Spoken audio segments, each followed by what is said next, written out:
ہر قسم کی تعریف اللہ کے لیے ہے، اس کی نعمتوں پر، اس کی مہربانیوں پر تمام قسم کی حمد اسی کے لیے ہے۔ وہ جس کو چاہتا ہے سیدھے رستے کی طرف ہدایت دیتا ہے۔ میں اللہ سبحانہ و تعالیٰ کی حمد کرتی ہوں، اور وہ بہت احسان فرمانے والا، بہت نرمی کرنے والا اور نہایت رحمت فرمانے والا ہے۔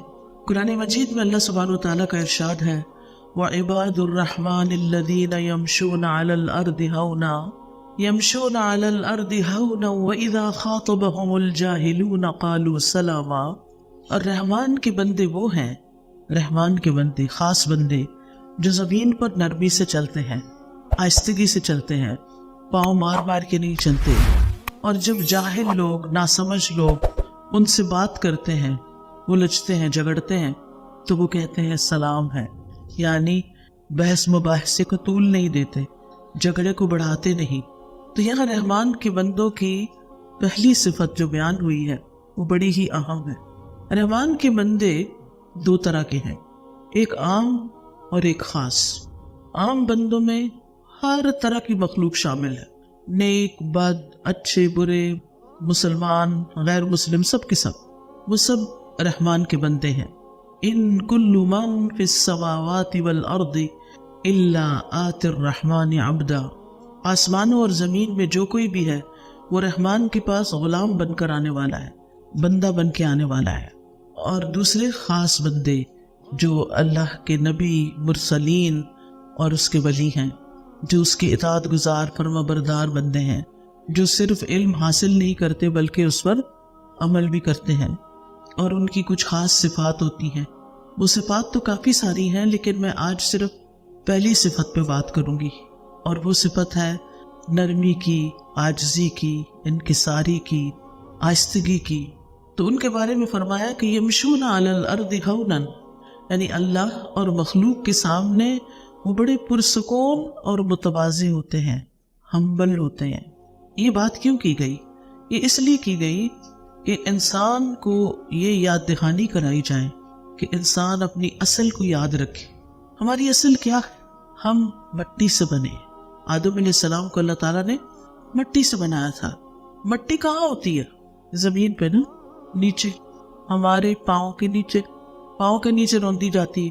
تو جب انسان یہ یاد رکھے گا کہ میں تو وہ ہوں جو اپنے ہی پاؤں کے نیچے کی مٹی سے بنا ہوں، میرے لیے تکبر کرنے اور بڑا بننے اور دوسروں پہ روب جاڑنے اور دوسروں کو حقیر سمجھنے کی کہاں گنجائش ہے؟ میں تو خود ایک معمولی چیز ہوں۔ اور پھر یہاں پر خاص طور پر چال کا ذکر کیا کہ چال چلتے کس سے چلتے ہیں؟ پاؤں سے۔ اور جب چلتے ہیں تو مٹی اڑتی ہے، ٹھیک ہے نا؟ اور جتنی زور سے پاؤں مارتے ہیں اتنی زیادہ مٹی اڑتی ہے، لیکن جب اڑتی ہے تو پھر اس کے بعد کیا ہوتا ہے؟ پھر بیٹھ جاتی، اڑی نہیں رہ سکتی، اڑ کے پھر بیٹھ جاتی، اسے نیچے ہی آنا ہوتا ہے۔ ہم جتنے بھی بڑے بن جائیں، ہم نے جانا تو مٹی میں ہے نا، مٹی سے بنے اور مٹی میں ہی جانا ہے۔ لہٰذا کس بات کی اکڑ، کس بات کا تکبر، کس بات کا گھمنڈ؟ دنیا میں کسی بھی مقام پہ پہنچ جائیں، آخر تو کہاں جانا ہے؟ کوئی بڑے سے بڑا عہدہ، رتبہ، مرتبہ، مقام، جو کچھ بھی حاصل کر لے، آخر یا تو زمین میں ہی جانا ہے، زمین ہی پناہ دیتی ہے۔ تو اس زمین پہ اکڑ کے چلنے کا پھر کیا مطلب ہے؟ جو ہماری ماں ہے اور جس کے پاس ہم نے واپس لوٹنا ہے۔ تو اللہ سبحانہ تعالیٰ نے نرمی اختیار کرنے میں، آہستگی اور ہمبلنس اور تواضع اختیار کرنے میں چال کا ذکر کیا ہے۔ چال کے اندر نرمی، چال انسان کی شخصیت کی عکاس ہوتی ہے۔ اس کے ضمیر، اس کے دل کے اندر جو کچھ ہے وہ اس کی چال کے ذریعے باہر آ جاتا ہے۔ ہر انسان کی چال مختلف طرح کی ہوتی ہے۔ ایک شریف النفس انسان کی چال اور طرح کی ہوتی ہے، ایک ظالم و جابر انسان کی چال اور طرح کی ہوتی ہے، متکبر اور شیخی باز قسم کے لوگوں کی چال اور طرح ہوتی ہے۔ تو ہر انسان اپنی چال سے پہچانا جاتا ہے۔ پہلی نظر میں آپ دیکھتے ہی پہچان جاتے ہیں کہ یہ کس قسم کا انسان ہے، کس طبقے سے تعلق رکھتا ہے، کس طرح کی سوچوں کا حامل ہے، اپنے بارے میں کیا سمجھتا ہے اپنے آپ کو۔ یعنی چاہے انسان کتنا کچھ بھی چھپائے لیکن چھپ نہیں سکتا، وہ سامنے آ جاتا ہے۔ تو عباد الرحمن کی چال جو ہے وہ آہستہ ہوتی ہے، متواضع ہوتی ہے، آرام سے چلتے ہیں، اور یہ اس بات کی نشاندہی ہوتی ہے کہ ان کے دل کے اندر تکبر نہیں، وہ عبد ہیں، اور عبد بھی کس کے ہیں، غلام بھی کس کے ہیں، رحمان کے۔ تو ایسے لوگ پاؤں پٹک پٹک کے نہیں چلتے، جوتے مار مار کے نہیں چلتے، بلکہ آہستگی سے چلتے ہیں اور اپنی حیثیت کو ذہن میں رکھتے ہیں کہ ہم کچھ بھی کر لیں، ہم ہیں انسان۔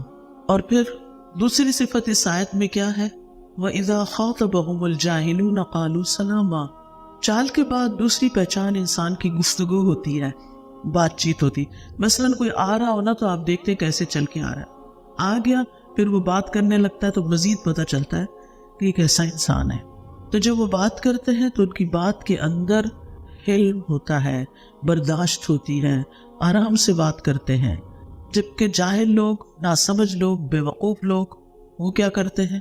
لوگوں کو چیخ چلا کے جواب دیتے ہیں، بدتمیزی اور بد اخلاقی کے ساتھ پیش آتے ہیں۔ لیکن رحمان کے بندے ہر سچویشن میں خیر کی بات کرتے ہیں، بھلی بات کرتے ہیں، اچھی بات ہی کرتے ہیں۔ حتیٰ کہ اگر جاہل لوگ ان کے متھے لگیں یا جاہل لوگ ان کو پریشان کریں تو بھی وہ اپنا ٹیمپرامنٹ لوز نہیں کرتے، اس وقت بھی وہ آرام سے ہی بات کرتے ہیں۔ ہمیں اس آئینے میں اپنے آپ کو دیکھنے کی ضرورت ہے کہ ہمارا لہجہ کیسا ہوتا ہے۔ ایسا تو نہیں کہ بات کرتے کرتے ہم اتنے جوش میں آ جاتے ہیں چھوٹی چھوٹی باتوں پر کہ ہمارا سانس پھولنے لگتا ہے اور پھر ہمارا لہجہ جو ہے اس کے اندر ایک نخوت سی آ جاتی ہے۔ چلیے ہم کسی سے بھی بات کر رہے ہوں، یعنی عام طور پر ہم اپنے جیسے لوگوں سے ہی بات کر رہے ہوتے ہیں نا، لیکن کبھی کبھی انسان کا واسطہ جاہلوں سے بھی پڑ جاتا ہے، تو یہ ایک ایکسٹریم کیس ہوتا ہے۔ تو جو اس ایکسٹریم کیس میں کامیاب ہو جائے، یعنی یہاں یہ نہیں کہا جب وہ لوگوں سے بات کرتے ہیں تو اچھے طریقے سے کرتے ہیں، بلکہ کیا کہا جب جاہلوں سے بات کرتے ہیں تو بھی ان کو سلام بھیج دیتے ہیں، یعنی سلامتی کے ساتھ رہتے ہیں، سلامتی کا پیغام دیتے ہیں۔ سلام کیا ہے؟ سلامتی کا پیغام ہے۔ اگر کوئی شخص جاہل سے بات کرتے ہوئے اپنا غصہ، اپنے آپ کو کنٹرول کر لیتا ہے تو پھر ایک اچھے انسان سے تو وہ اچھی طرح ہی بات کرے گا نا۔ یہاں یہ نہیں کہا گیا کہ جب وہ اچھے لوگوں سے بات کرتے ہیں تو بہت اچھے ہوتے ہیں، اس میں تو انسان کا کوئی کمال نہیں کہ اگر سامنے والا آپ سے اچھی طرح بات کر رہا ہے تو آپ اچھے ہی ہوں گے۔ لیکن آپ دیکھیے کہ بعض اوقات سامنے والا اچھا ہوتا ہے لیکن ہم اچھے نہیں ہوتے، ہمارا اخلاق بگڑا ہوا ہوتا ہے۔ تو اچھا کون ہے کہ جب سامنے والا اچھا نہ ہو پھر بھی اچھے ہوں۔ تو رحمان کے بندے رسول اللہ صلی اللہ علیہ وسلم کے اسوہ حسنہ کی پیروی کرتے ہیں، اس کو اپنے لیے بہترین نمونہ سمجھتے ہیں۔ آپ کی باتوں میں نرمی تھی، آہستگی تھی، بات اس طرح کرتے تھے کہ دوسرا آسانی سے سمجھ جاتا تھا، اور جتنا بھی کوئی دوسرا جہالت برت رہا ہوتا تھا اس کی جہالت آپ کی بردباری میں اضافہ کرتی تھی۔ یعنی ایسا ہوتا ہے نا کہ بے وقوف لوگ جب آپ کو پریشان کرنا چاہتے ہیں اور آپ نہیں ہوتے تو وہ اس کے بعد مزید بے وقوفی کرتے ہیں، مزید بے وقوفی کرتے ہیں، وہ ٹیسٹ کر رہے ہوتے ہیں کہ بھلا آپ کیا کرتے ہیں، کیا آپ بھی اسی زبان میں جواب دیتے ہیں یا نہیں۔ تو قالوا سلاما، یعنی بحث مباحثہ ترک کر دیتے ہیں، جھگڑے کو طول نہیں دیتے، بحث چھوڑ دیتے ہیں۔ یعنی عباد الرحمن اہل جہالت سے الجھتے نہیں۔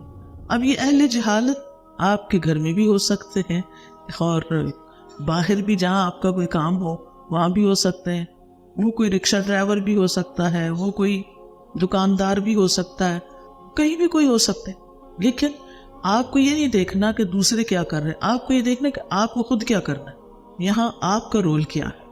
جاہلوں کی گفتگو کا مقابلہ اچھی گفتگو کے ساتھ کرنا چاہیے۔ سورۃ القصص میں آتا ہے وَإِذَا سَمِعُوا اللَّغْوَ أَعْرَضُوا عَنْهُ وَقَالُوا لَنَا أَعْمَالُنَا وَلَكُمْ أَعْمَالُكُمْ سَلَامٌ عَلَيْكُمْ لَا نَبْتَغِي الْجَاهِلِينَ۔ اور جب وہ کوئی لغو بات سنتے ہیں تو اس سے کنارہ کرتے ہیں اور کہتے ہیں ہمارے لیے ہمارے اعمال ہیں اور تمہارے لیے تمہارے اعمال ہیں، سلام ہے تم پر، ہم جاہلوں کو نہیں چاہتے، یعنی ہم جاہلوں سے الجھنا نہیں چاہتے۔ تو اس آیت سے کیا بات پتہ چل رہی ہے؟ نرمی کی فضیلت، جو نیک بندوں کی چال اور گفتگو دونوں میں عیاں ہوتی ہے، دونوں سے پتہ چلتی ہے۔